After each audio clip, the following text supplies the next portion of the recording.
Et nous allons commencer d'une manière pas du tout laïque, c'est-à-dire par la prière. Au nom du Père et du Fils et du Saint-Esprit, ainsi soit-il. Avant de céder la parole à Monsieur l'abbé Xavier Beauvais, rapidement une annonce pour vous signaler que j'ai eu la grande joie de recevoir un message de Monseigneur Bernard Tissier de Malray, regrettant de ne pas pouvoir être des nôtres aujourd'hui en raison de son agenda, mais nous assurant de la bénédiction qu'il accorde à cette fête du pays réel et à tous ses participants. Je cède maintenant la parole à Monsieur l'abbé Xavier Beauvais pour une conférence sur un thème on ne peut plus audacieux, sus à la laïcité.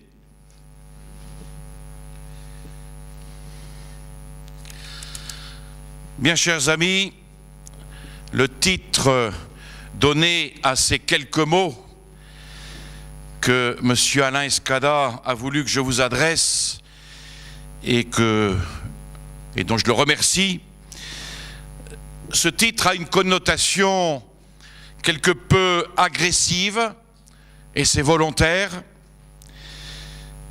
Volontaire car pour la laïcité, pas de quartier.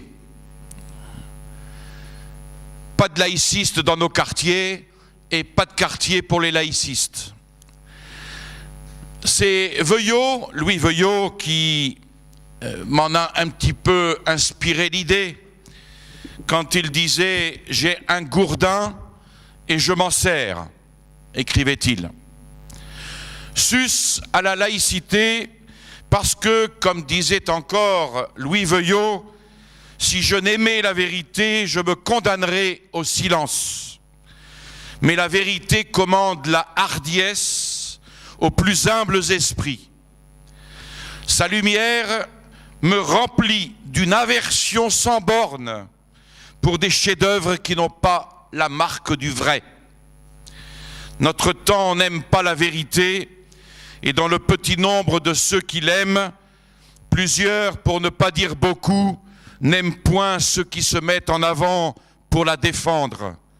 On les trouve indiscrets, inopportuns, on ne leur pardonne pas volontiers leurs défauts, on leur sait plus volontiers mauvais gré de ne pas mettre tout le monde d'accord et de ne pas se mettre d'accord avec tout le monde.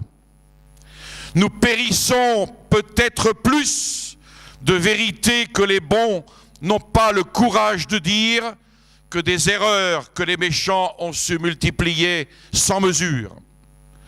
Ce n'est pas la religion que vous leur rendez agréable, ce sont vos personnes.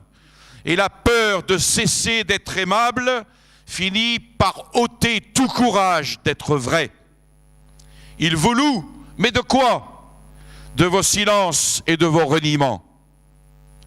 Et Louis Veuillot avoue la rage que lui inspiraient les ennemis de Dieu, ces assassins de la sainte charité, ces bourreaux de la sainte pudeur. Race idiote de Caïn, écrit-il dans sa correspondance. Ce n'est pas sur du papier qu'il faudrait écrire, c'est sur leur front avec du vitriol et du fer. Une main viendra, je l'espère bien, plus robuste que la mienne, elle les saisira par la nuque, elle leur écrasera le nez dans leurs ordures. Je sens les éperons qui me poussent, de même au talon, mon cheval ennemi, mon sabre frémit dans le fourreau, fonçons sur la chiennaille. Alors, sus à la laïcité. Fonçons sur la chiennaille laïciste. Et je fonce aujourd'hui à mon humble place. Un jour, le monde se réveilla à rien. C'était au IVe siècle.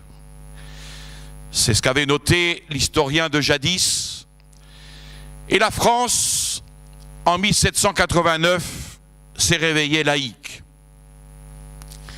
Et depuis 200 ans, plus de 200 ans, la contagion suit un développement durable comme une séquelle du naturalisme et de la franc-maçonnerie en notre pays chrétien, ainsi que comme une effluescence du modernisme doctrinal, moral, social et juridique.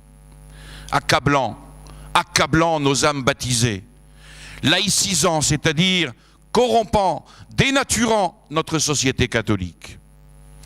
Et sous les apparences du respect, du vivre ensemble et d'un nouveau mot qui vient de sortir, l'inclusivité, sous les apparences donc de respect même pour la foi religieuse du peuple, une œuvre de corrosion de l'âme catholique de notre peuple s'est accomplie, graduellement, insensiblement, alternant accalmie et persécution. Et avec une logique de haine, ceux qui proclament la valeur souveraine de l'homme ne veulent rien savoir de Jésus-Christ, ni de son œuvre. Or nous savons et nous devons crier sur tous les toits que non seulement l'homme a reçu de Dieu une fin qui transcende sa nature, mais que cette même nature ne peut s'expliquer, s'épanouir en plénitude dans son intégrité harmonieuse si elle oublie le surnaturel, si elle repousse la grâce, si elle exclut les institutions et les moyens voulus par Dieu pour que la grâce parvienne aux âmes. Alors, qu'est-ce que la laïcité? C'est un principe promu par la franc-maçonnerie, un principe d'exclusion de Dieu. Soit une exclusion qu'on a appelée parfois laïcité radicale, c'est-à-dire la condamnation de toute immixtion d'une religion, en fait la religion catholique, dans tous les secteurs de la vie d'une société, politique, économique, culturelle, sociale, et en particulier dans le domaine de l'éducation, où c'est une exclusion de Dieu, de la vie de l'État, de ses services, y compris l'éducation nationale, et qu'on a appelée laïcité limitée, mais qui, dans la réalité historique, s'est toujours radicalisée. C'est donc un principe radicalement et essentiellement anticatholique. Comme le disait le cardinal Pie, le christianisme ne serait pas divin s'il n'avait d'existence qu'au regard des particuliers et non au regard des sociétés. Dans son rapport déposé à la Chambre des députés le 4 mars 1905, celui qui s'appelait Briand et qui n'était pas brillant du tout, avait été catégorique, sans détour et ni complaisance. La loi de séparation n'est pas un accord entre les partis, mais un acte de force. Elle achève l'œuvre laïque entreprise par la Révolution à laquelle le Concordat avait mis fin. Sauf que, comme nous le constatons aujourd'hui, cette œuvre laïque n'est pas terminée, elle est l'incarnation d'une République en marche. Émile Poulat pouvait écrire un jour, auteur peu recommandable, mais qui a dit des choses vraies: le passage de la catholicité à la laïcité n'est donc pas un simple changement de régime. Du monopole de la vérité régnante au pluralisme des systèmes de conviction, pour la première fois, une société renonce à chercher en Dieu son lien et son fondement. C'est un peu plus clair. Et il y a bien, selon saint Pie X, dans son jugement sur la loi de 1905, une négation de l'ordre surnaturel, une limitation de l'action de l'État à la seule poursuite de la prospérité publique durant cette vie. Alors certes, ça peut être la raison prochaine d'une société politique, mais ici, elle exclut la raison dernière qu'est la béatitude éternelle. Alors que le devoir de l'État, du pouvoir civil, c'est non seulement de ne pas faire obstacle à cette conquête, mais de nous y aider. Et les cardinaux et archevêques, à l'époque, en 1925, qui avaient conscience quand même, pour la plupart de leur mission. Il concluait le 10 mars 1925 à propos des lois de la laïcité. Il n'est pas permis d'y obéir. Appel à la désobéissance civile. Nous avons le droit et le devoir de les combattre et d'en exiger l'abrogation. Un État sans Dieu, c'est bien un État séparé de Dieu. Et cette laïcité, c'est une tendance. Que dis-je? Plus qu'une tendance. C'est une mentalité d'opposition systématique, haineuse, à l'égard de toute influence susceptible d'être exercée par la religion catholique. Car c'est un fait confirmé par toute l'histoire de la laïcité depuis plus de 200 ans. Il faut en convenir, c'est toujours le catholicisme, à quelques exceptions près, qui sera toujours le plus combattu, sinon le seul. Alors on refuse à cette religion toute influence sur les hommes, sur leurs activités, sur leurs institutions sociales, politiques. Et ainsi, nous trouvons-nous en présence d'une conception purement naturaliste de la vie, où les valeurs religieuses ou bien sont catégoriquement refusées, combattues, persécutées à mort ou reléguées. Reléguées dans le réduit clos des consciences et dans la pénombre mystique des églises, sans aucun droit de pénétrer, d'exercer une influence quelconque dans la vie publique de l'homme, dans son activité philosophique, juridique, scientifique, artistique, économique, sociale, politique. Et dans cette conception purement naturaliste, nous trouverons certains laïcards qui admettront Dieu, qui admettront même le fait religieux, mais qui refuseront toujours l'ordre surnaturel, comme une réalité vivante, agissante dans l'histoire humaine. Dans l'édification de la cité terrestre, ils entendent faire complètement abstraction de la révélation chrétienne. Ils refusent à l'Église cette vision supérieure qui illumine, qui oriente, qui vivifie l'ordre temporel. Selon cette laïcité, les croyances religieuses sont un fait de nature exclusivement privée. Quand je rentre à l'Assemblée nationale, je laisse ma religion derrière. C'est ce qu'on entend dire, c'est ce qu'on a entendu dire de certains députés. Les croyances religieuses sont en fait de nature exclusivement privée pour un laïcard.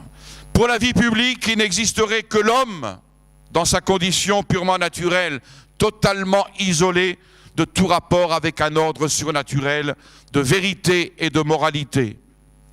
Et le croyant se trouve donc libre de professer dans sa vie privée les idées auxquelles il croit. Mais si la foi, sortant du cadre de la pratique individuelle, tente de se traduire en une action concrète et cohérente pour confirmer également sa vie, pour conformer également sa vie publique et sociale aux principes de l'Évangile, la laïcité soi-disant limitée se termine toujours en tyrannie et en persécution. On crie au scandale, comme si conformer sa vie publique et sociale aux principes de l'Évangile constituait une prétention inadmissible. On persécutera alors l'Église, car on lui contestera tout droit d'intervenir dans la vie publique de l'homme, prétendant qu'elle doit jouir d'une entière autonomie juridique et morale, prétendant qu'elle ne peut tolérer aucune subordination, ni même une inspiration de la part de doctrines religieuses extérieures. Et nous avons ici un laïcisme, une laïcité qui s'identifie à l'athéisme.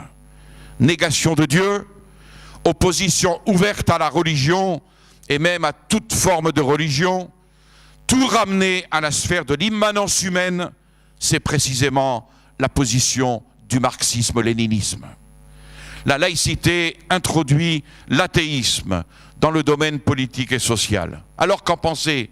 C'est clair, tout cela est contraire à la doctrine catholique. C'est nier, c'est écarter le fait historique de la révélation. Rien que le fait historique. C'est méconnaître la nature, la mission salvatrice de l'Église. C'est tenter de briser l'unité de vie du chrétien en voulant séparer la vie privée de la vie publique. C'est abandonner toute distinction entre la vérité et l'erreur, entre le bien et le mal. C'est l'abandonner, cet individu, à l'arbitraire de l'individu ou des collectivités, ouvrant ainsi la voie à toutes les aberrations individuelles ou sociales dont malheureusement nos dernières décades ont offert des témoignages atroces. Cette laïcité, dans son acceptation la plus logique, est une conception de la vie qui se trouve aux antipodes de la conception chrétienne et qui n'engendre que la mort et la barbarie. La laïcité, qu'est-ce que c'est? C'est détrôner, c'est découronner Dieu. Le monde pardonnerait à Dieu son existence, écrivait le cardinal Pie, pourvu qu'il veuille bien laisser son œuvre se passer de lui. Et ce monde n'est pas seulement le monde impie, mais un certain monde politique chrétien.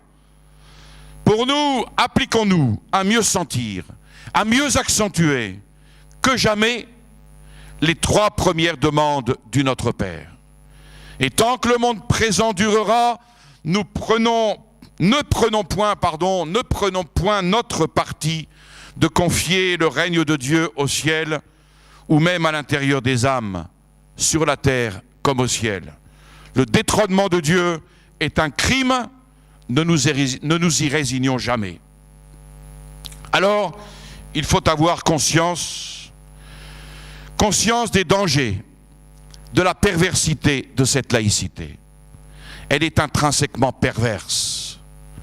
Il faut veiller au danger de cette peste de notre époque, selon l'expression du pape Pie XI, la peste de notre époque.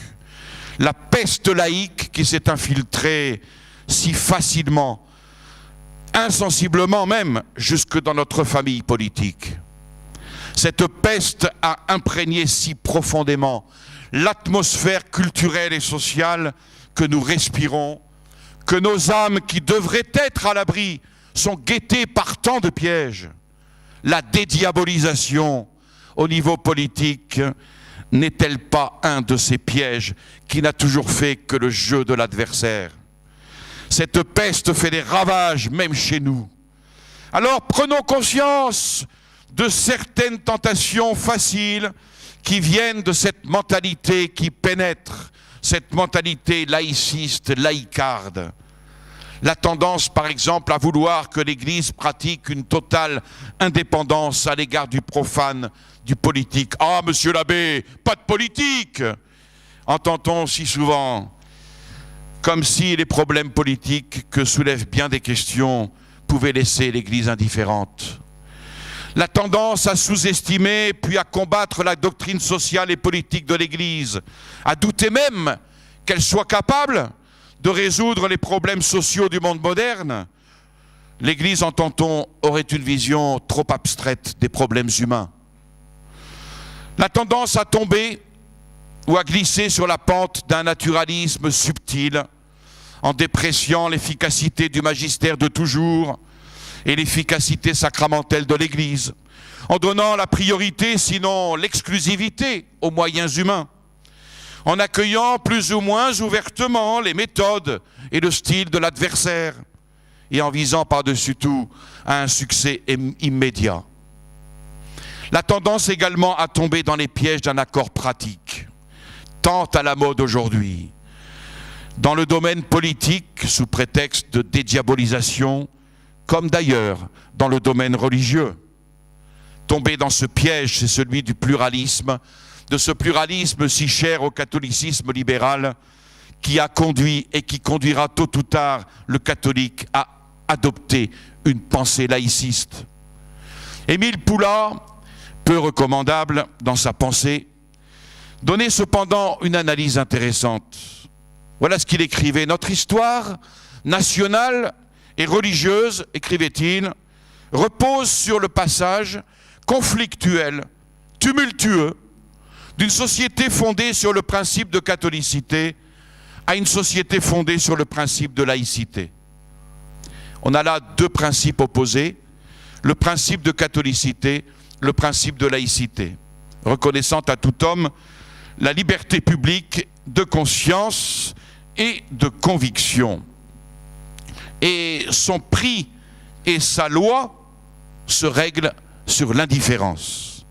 Ce qui fait encore dire à Poula, nous sommes passés d'une société fondée sur la vérité absolue et l'autorité souveraine de Dieu, à une société formée de conscience singulière et de liberté inaliénable, où la voix de la conscience prime l'administration de la vérité.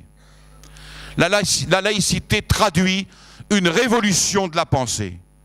Le passage d'un régime où la vérité catholique faisait loi à un régime où la conscience libre affirme ses droits.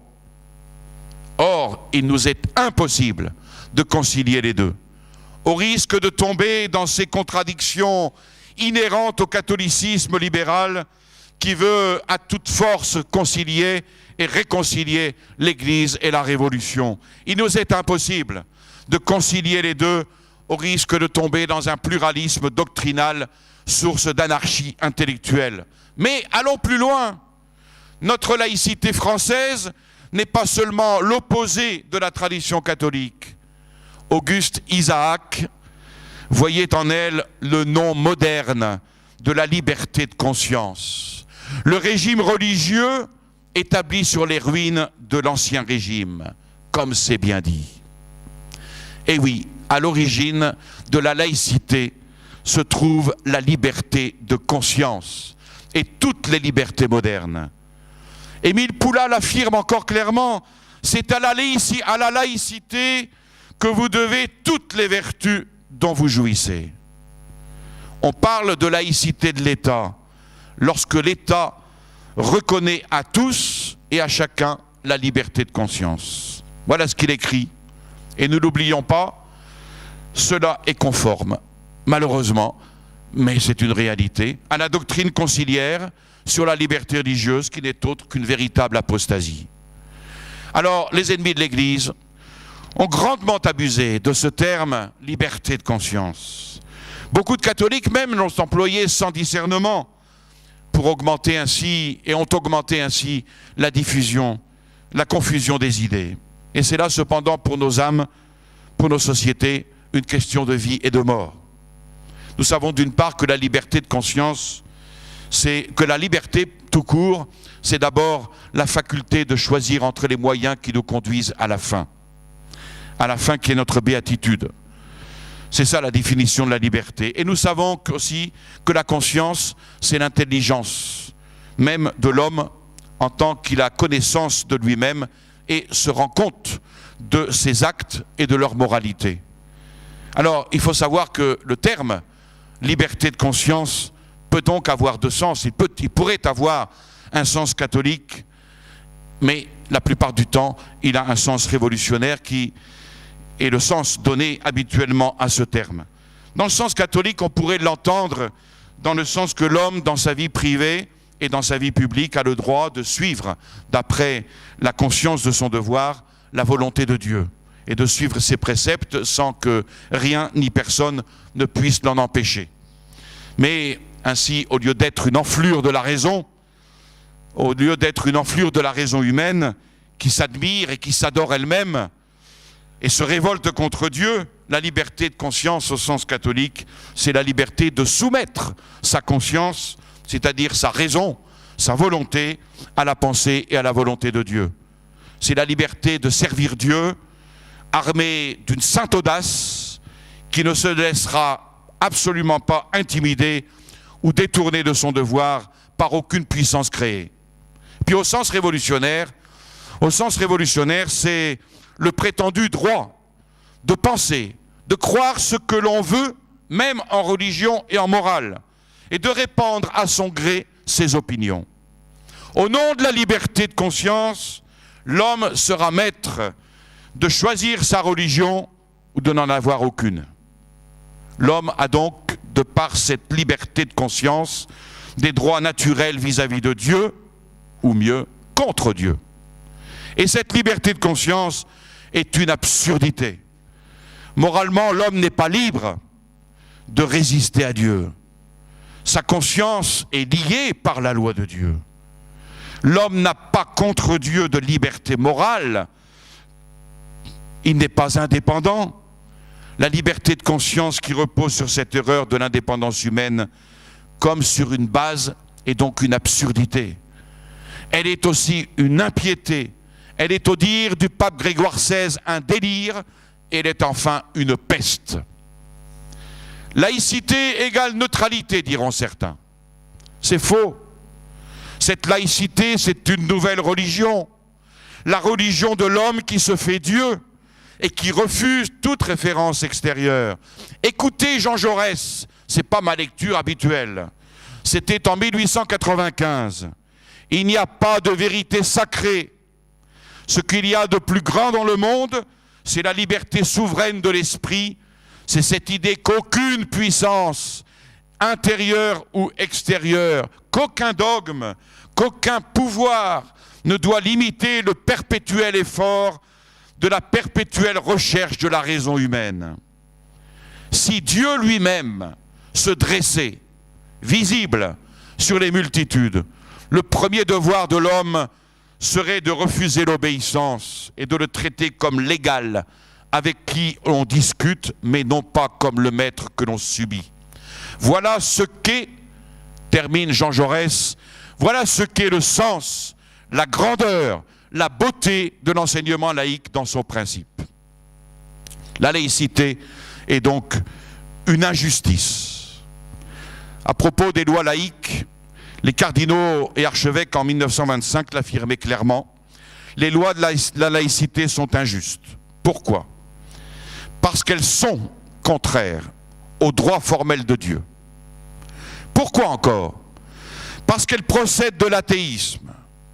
Et encore, parce qu'elles conduisent à l'athéisme. Dans l'ordre individuel, familial, social, politique, national, international. Et pourquoi encore? Parce qu'elles supposent la méconnaissance totale de notre Seigneur Jésus-Christ et de son évangile. Et encore, parce qu'elles tendent à substituer au vrai Dieu des idoles, la liberté, la solidarité, l'humanité, l'inclusivité, la science, le vivre ensemble. Depuis, les idoles ont fait beaucoup de petits.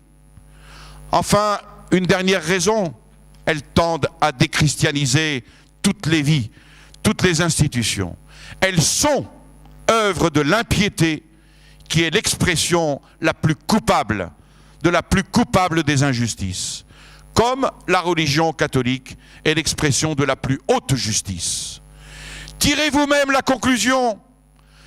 Les laïcards, les laïcistes, les partisans de la liberté et de la laïcité doivent être traduits en haute cour de justice. Ce sera peut-être pour demain, et l'impiété sera réparée. Traduit en justice pour terrorisme, c'est-à-dire pour attentat au droit de Dieu. Attentat qui vous atteint dans vos intérêts spirituels et qui fait de l'État qui promeut cette laïcité des ennemis de la vraie religion. Mais quelle solution proposez-vous? La royauté sociale de notre Seigneur Jésus-Christ, antithèse de la laïcité. Je n'ai malheureusement pas le temps de traiter ce sujet, mais ça sera pour une prochaine fois peut-être le remède à la laïcité. Combattre cette mentalité laïque qui s'infiltre dans nos rangs mêmes et amène parfois à prendre des positions doctrinales et surtout pratiques désastreuses pour notre vie spirituelle, pour notre combat dans la cité. La laïcité, nous l'avons dit, c'est la méconnaissance volontaire du surnaturel, c'est la négation du surnaturel. Alors le danger sera de mettre plus l'accent, de ne mettre plus l'accent que sur les valeurs terrestres, à l'exclusion de toutes les valeurs sacrées et divines. On nous exaltera ainsi les putrides et puantes valeurs de la République, tellement nauséabonde, mortifère et criminelle. Pareille infiltration dans les mentalités produit de graves déviations. Si nous voulons combattre la laïcité, et je l'espère, il y a donc aussi des tendances à combattre. Cette tendance notamment accrue de prôner un humanisme où la signification des valeurs humaines et leur recherche logique prennent une place si absorbante, si prépondérante qu'elles font oublier ou considérer comme secondaires la grâce, les secours authentiques de la grâce, dans le domaine de la pensée, aussi bien que sur le terrain de l'action. Cet humanisme laïque proclame sa volonté d'embrasser tous les problèmes humains, prétend les comprendre et pouvoir les résoudre avec des forces et des valeurs purement humaines. Et il s'obstine à ignorer ou à combattre Jésus-Christ. Nous avons à combattre une certaine tendance à donner la priorité à la restauration de l'ordre humain sur la transformation religieuse et morale, œuvrer sur le terrain de la réforme sociale, culturelle, économique, politique et d'une urgence absolue. Mais que cela ne nous fasse pas oublier la réforme de l'intérieur de nos consciences. Méfions-nous et combattons cette tendance à réduire les distances entre soi et le monde par une espèce de besoin maladif de vouloir paraître comme tout le monde, au risque de dévaloriser ce message de paix intérieure, de paix sociale dont est porteur l'enseignement de toujours de l'Église, au risque de se laisser aller à une espèce d'irénisme qui revient à la philosophie pratique d'une petite vie de pépère, d'une petite vie tranquille, qui éprouve en plus le triste besoin futile d'être à la page. Aucun compromis n'est possible sur le plan des principes. Oui, me direz-vous, mais tout est foutu. Tout est foutu. C'est vrai, mais nous sommes parfois, c'est vrai, démunis. Mais allons chercher les munitions où il faut. Et elles existent, et elles sont puissantes, elles peuvent exploser. La France n'est plus chrétienne, c'est vrai. Elle n'est plus chrétienne ni dans sa constitution, ni dans son enseignement, ni dans ses lois, ni dans ses mœurs. La France est aujourd'hui si bien enchaînée qu'aucune résistance légale sérieuse semble possible. La France est pieds et poings liés à la disposition, sous la férule d'un homme, le messie des sociétés secrètes en marche vers la tyrannie. Et pourtant, il faut y aller au combat. Comment faire?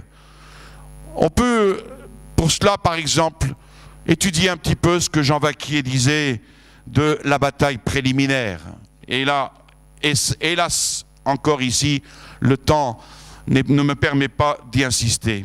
Alors, que faire pour repousser cette laïcité? Que faire pour que la France reste catholique?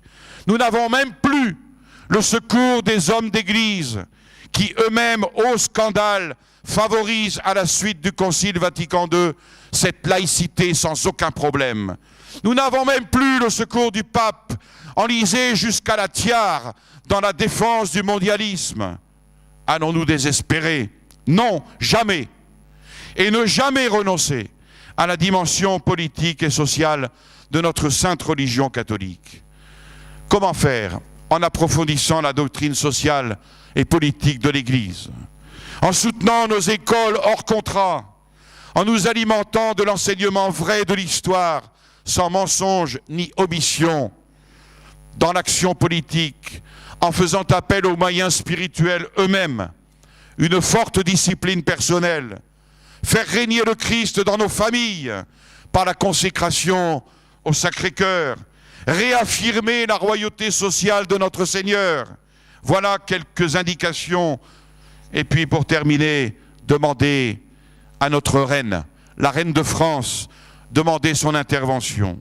Et puis à nos exemples, Saint-Louis, Sainte Jeanne d'Arc.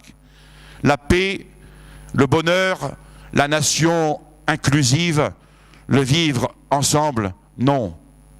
Lorsque les cités et les républiques auront tenu à suivre les enseignements et les préceptes de Jésus-Christ dans leurs affaires intérieures et étrangères, alors elles auront enfin dans leur sein la paix, la vraie paix digne de ce nom, c'est-à-dire la paix désirable du Christ. Et cette paix n'existera jamais si les doctrines, les préceptes, les exemples du Christ ne sont gardés par tous dans la vie publique comme dans la vie privée. Et puis tout faire pour la reconstitution de la chrétienté. Je conclus. Le chrétien laïcisé d'aujourd'hui ne jouit plus de cette irritabilité qui est caractéristique de la vie. Il souffre de langueur, il souffre d'atonie, il ne sent plus, il ne réagit plus, il ne s'irrite plus, même en fils adoptif du Père et en cohéritier du Christ, et mis en présence de la négation, du mépris de Dieu, du mépris des lois divines, du mépris de l'ordre divin, il s'est tu et il est mort couché. On peut être l'homme le plus élevé dans le rang social, disait le cardinal Ottaviani en 1960. On peut être l'homme le plus élevé dans le rang social. On peut être l'homme le plus élevé et être un homme mort. On peut tout, sauf vivre en état d'insensibilité. Car la vie se démontre dans le ressentiment de la douleur, dans la vivacité avec laquelle on réagit à la blessure, dans la rapidité et dans la puissance de la réaction. On est en décomposition, on est pourri dès qu'on ne réagit plus. Nous avons là donc deux doctrines en conflit. Alors oserais-je reprendre les propos du sinistre Jean Jaurès en 1905, stigmatisant l'attitude des catholiques libéraux? Eh bien j'ose, en paraphrasant. Ayons le courage d'opposer doctrine à doctrine, idéal à idéal. Ayons le courage de dresser contre la pensée de la Révolution l'entière pensée catholique qui revendique pour Dieu, pour le Dieu de la révélation chrétienne, le droit non seulement d'inspirer et de guider la société spirituelle, mais de façonner la société civile. L'heure n'est pas à la dérobade, l'heure est à l'affirmation nette du principe même qui est comme l'âme de l'Église. Les principes, les doctrines sont essentielles et doivent être affirmées. Restons fidèles à nos principes. Mais à Jean Jaurès, nous préférons Charles Maurras dans ses réflexions sur la Révolution. L'inflexible maintien, la défense intégrale des principes est la condition non seulement de notre honneur, mais de la discipline de notre pensée et de la cohérence de nos actes.